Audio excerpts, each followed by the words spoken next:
Oy, magandang araw po mga Marubiton, mga Oragon. Nandyan pala kayo, nanonood pala kayo. Magandang araw po sa inyong lahat. For today's video po, magkakabit tayo ng picture frame dito sa wall. Ayan, bubutasan natin yung ano. So, mayroon lang akong gustong tips na ibigay sa inyo. Kung nakikita nyo tong harness na nilagay ko. Ayan, safety first, sabi nga nila.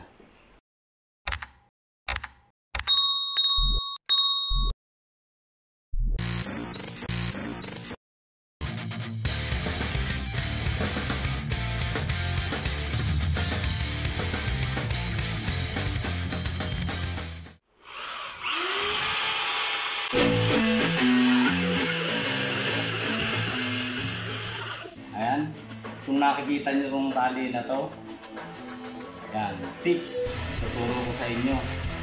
Kung ano yung limited na resources nyo sa bahay, pwede nyo magamit yan. Papakita ko sa inyo kung paano ko ginawa ito. Okay, ayan na, ito tips para sa inyong lahat. So, sinasabi ko nga kanina, safety first. So, ito yung gagamitin natin. Yan, ilang belt ito. Diba, may mga belt kayo hindi ginagamit sa bahay. So, ilan ang belt na kailangan natin? Isa, dalawa, tatlo, at apat. So, pagdudugtong-dugtongin natin to para gawin nating sling. So, para mayroon tayong makakapitan para safety, hindi tayo mahuhulog. Hindi totoo yan. So, nandito tayo sa taas kasi magkakabit tayo sa frame. So, dito natin siya ikakabit. Yung pinagpatong-patong natin yung upuan. So, hindi siya naging sapat. Medyo dangerous pa rin. So, wow! English na! Pagawa pa rin tayo ng video para maging safe tayo. Hindi tayo mahulog dito. Yun na nga. Ito, lalagay nating pagdudugtong-dugtongin nating belt. Papakita ko sa inyo kung paano ko ginawa para naman may idea o magkaroon kayo ng basic na tips. So yung una, ito yung tingin kong napakatatag na belt. Matagal ko nang gamit to. Lalagay natin dito.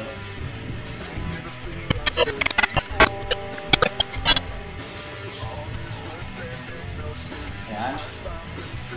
Ayan. Yung unang belt. Ito yung pangalawa.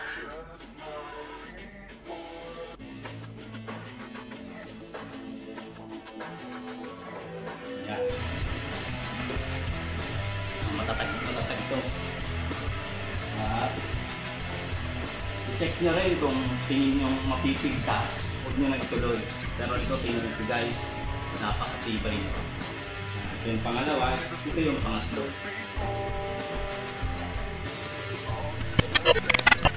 Nagit na natin yung pangatlo, mahaba na. At may pang-apat pa. So, actually, tatlo lang talaga kailangan natin.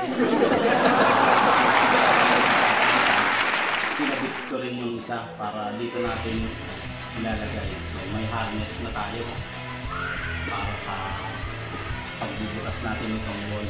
So, safe tayo dyan, di tayo mahuhulog. Ilalagay natin dito, kakabit natin dito.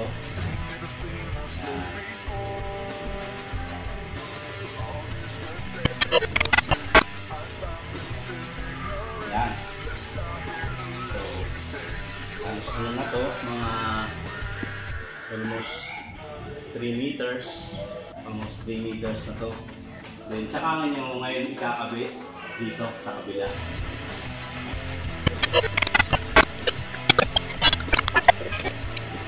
Tingin ko, matibay na to. Then, siyempre, lalagay nyo dito. Ayan.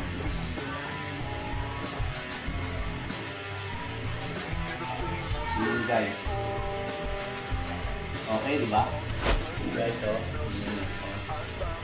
Oh, kung makikita nyo. Safe tayo dyan. Kung nagustuhan nyo ang idea ko, paki-tips naman para sa inyo yun at para sa ating lahat. Kung nagustuhan nyo, paki-like at paki-share na rin para sa kalaman din ng lahat. Bye bye, salamat po.